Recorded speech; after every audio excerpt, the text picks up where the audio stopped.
to play the shitty games that suck ass. He'd rather have a buffalo take a diarrhea dump in his ear. He'd rather eat the rotten asshole of a roadkill skunk and down it with beer.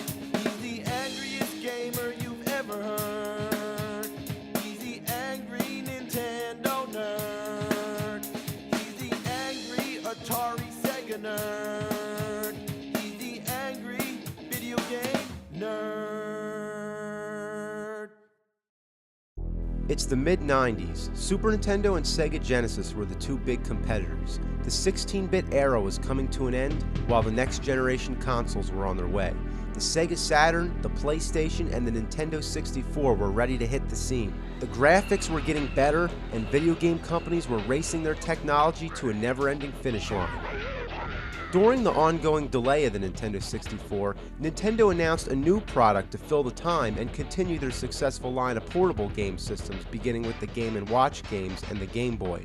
The product, originally dubbed VR32, would become known as the Virtual Boy. It made use of 3D technology where each eye would see two separate screens and create the illusion of three-dimensional depth. Virtual reality seemed like the way of the future. Just the idea of feeling like you were in the game was an awesome concept, but instead, it turned out to be the grand motherlode of shit. The first problem was that it was marketed as a portable system. Yeah, portable. My ass is portable. You could barely find a comfortable way to play this big red ugly piece of shit at home, let alone bring it somewhere. Like you couldn't play in a car or something like that. And come to think of it, you wouldn't want to play this thing in public anyway. You'd look like an asshole.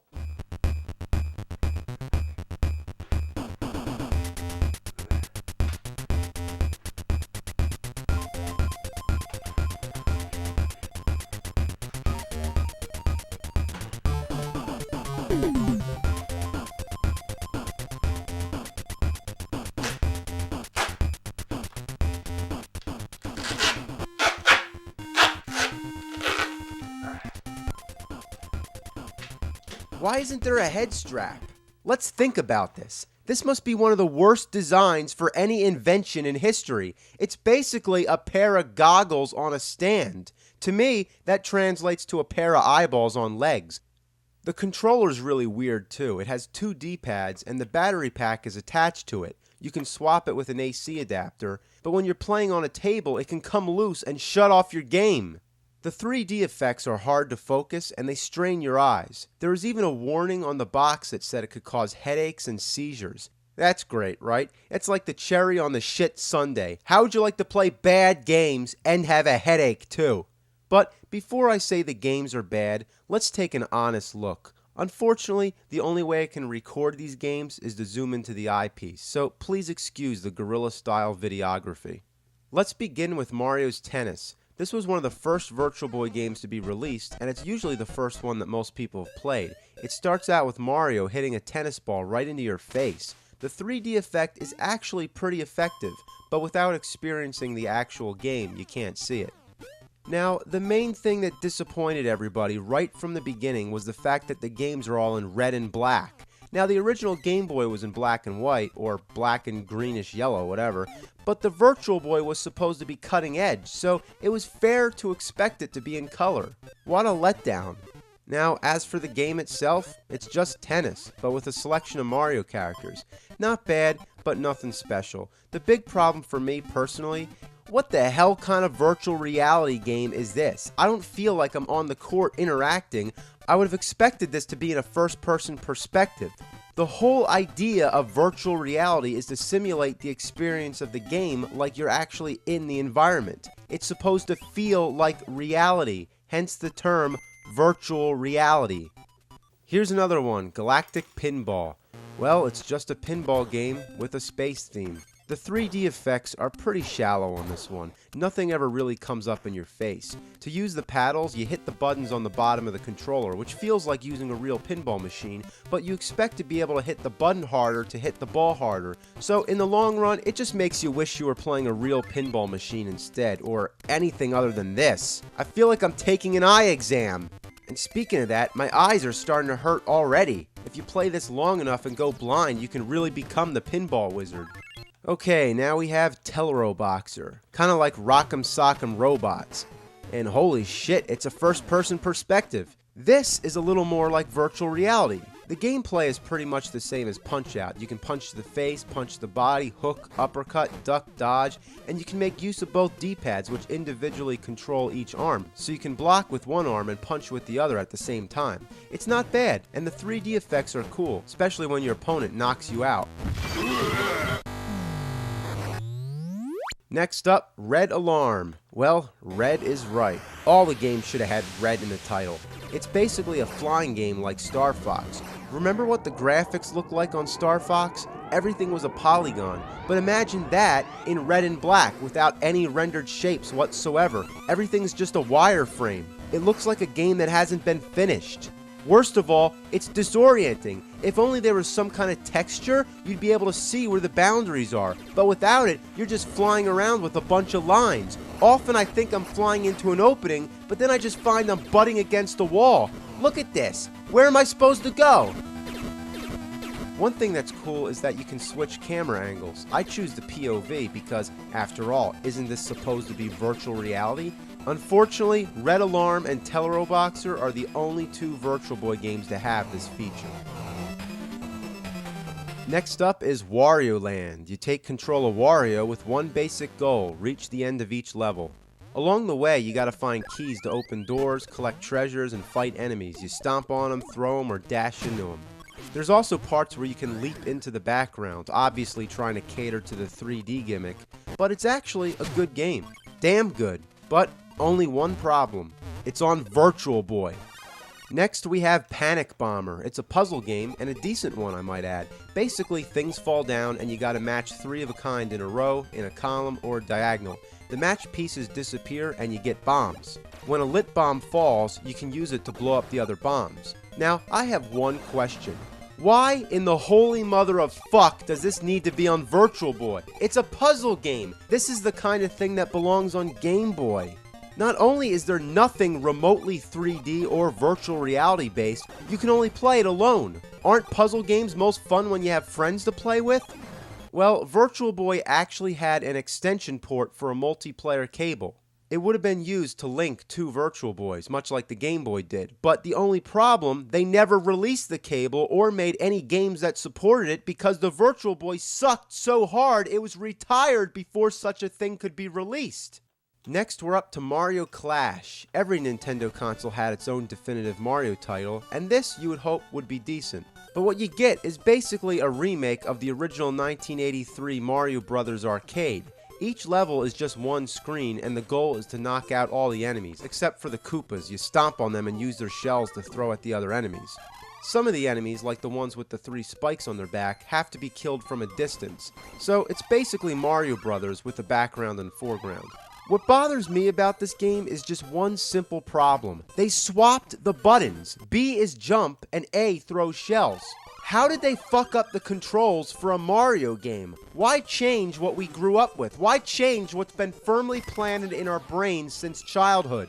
There's also a bonus stage, and look what we have here, texture. It's nice to see a floor that's fully rendered for once. Overall, Mario Clash isn't bad, but it's repetitive, and it goes on for 99 levels, probably making it the longest Virtual Boy game. And since it causes eye strain, it shouldn't be finished in one sitting. Next, Nestor's Funky Bowling. Any subscriber to Nintendo Power knows who Nestor is, and this is probably the only game he's ever been in. All I can say is, it's bowling. That's what it is.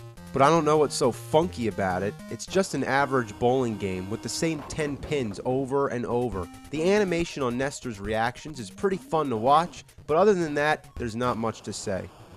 Okay, next is Virtual League Baseball. You bat, you run, you pitch, you catch, you run, you throw. It's baseball. The music is pretty cool, and you get a nice 3D effect when it shows the field. Kind of like you're sitting in the seats, almost like a virtual reality feel. When it comes to batting, the hit detection is kind of awkward, and when you're in the outfield, it's like you need a microscope to see the players. It's such a strange sensation to be controlling sprites the size of ants, kind of like North and South on NES. Now let's do Vertical Force. This one is a 2D shooter, kind of like Galaga, 1942, or R-Type. It's a genre that's classic as a good old TV screen.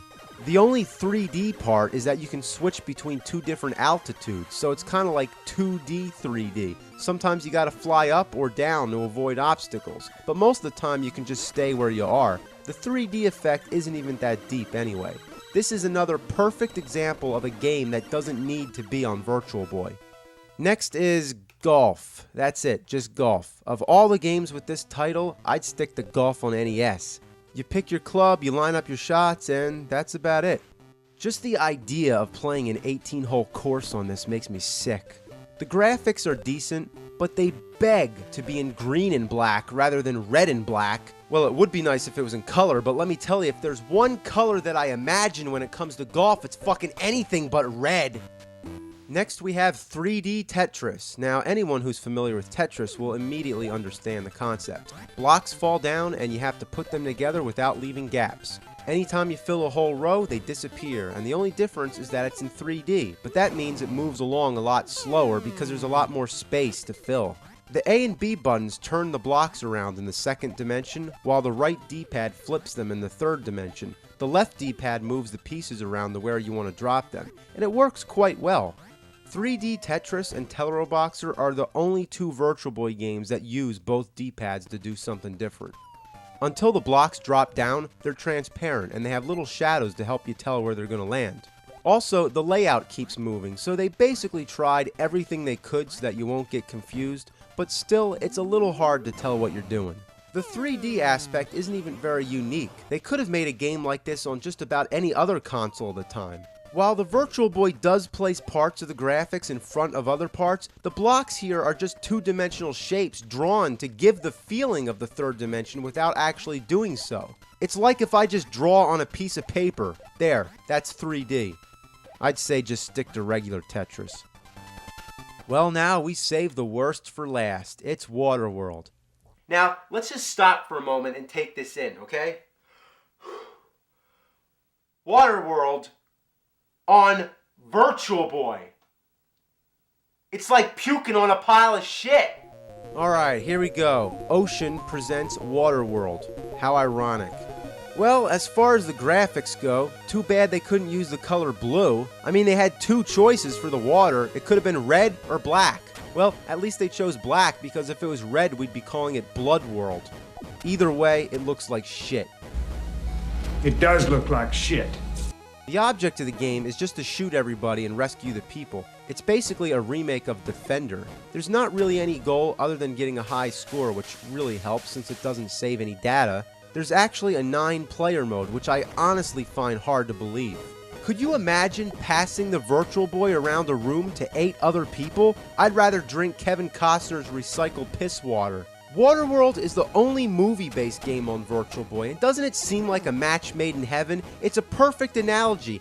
An over-budget, overhyped movie turned into a game on a gimmicky, overpriced anal atom bomb of a console exploding with diarrhea. Well, that's it. The Virtual Boy was such a flop, it died in less than a year. Yeah, and I didn't pick these games. This is all of them. I just reviewed every Virtual Boy game to be released in North America. That's right, I am holding the entire library of games for this piece of shit in my one hand, with the exception of Jack Brothers, which is rare, expensive, and probably not worth jack shit. It's time for an update, because now I have Jack Brothers. Thank you very much. It's like I talk about shit, and somebody sends me shit. So let's give it a look and make this whole episode complete. Jack Brothers, here we go. It's in Japanese, and since this game's story-based, I'm not going to be able to read any of the text. But the story doesn't concern us, we want to know how it plays. You get a choice of 3 characters who look like Halloween mascots. Jack Frost, Jack Lantern, and a skeleton named Jack the Ripper. He's the coolest character, but his attack is just a sword, while the rest of the characters can shoot projectiles. That's real deceiving. It's almost like they planned it that way. Obviously you're gonna pick the fucking skeleton, but they give him the shittiest weapon. So it plays like a typical overhead view, where you have to fight monsters, collect keys, and find an exit before time runs out. Instantly, it reminds me of Gauntlet, and that's not a bad thing. For such a rare game, it's not half bad. But it doesn't utilize the Virtual Boy in any unique way. It goes 3D a little when you drop to a lower platform, but overall, it just comes down to the same thing. This should have been on Game Boy. This has nothing to do with virtual reality. I don't feel like I'm there. They didn't even try to make it virtual. Instead, they were just jacking off. And that takes care of the whole Virtual Boy catalog. Now, to be fair, most of the games are okay, but they're the same kind of games you might as well be playing on a regular TV screen. I mean, they tried to take advantage of some 3D elements, but this wasn't called 3D Boy. It was called Virtual Boy. Now, they didn't even attempt a virtual reality concept. What it needed was some first-person shooter games, like Doom. That would have been awesome. Now, it's been about 10 years. The technology's gotten better. But nobody really gives a shit about virtual reality anymore. And maybe that's for the best.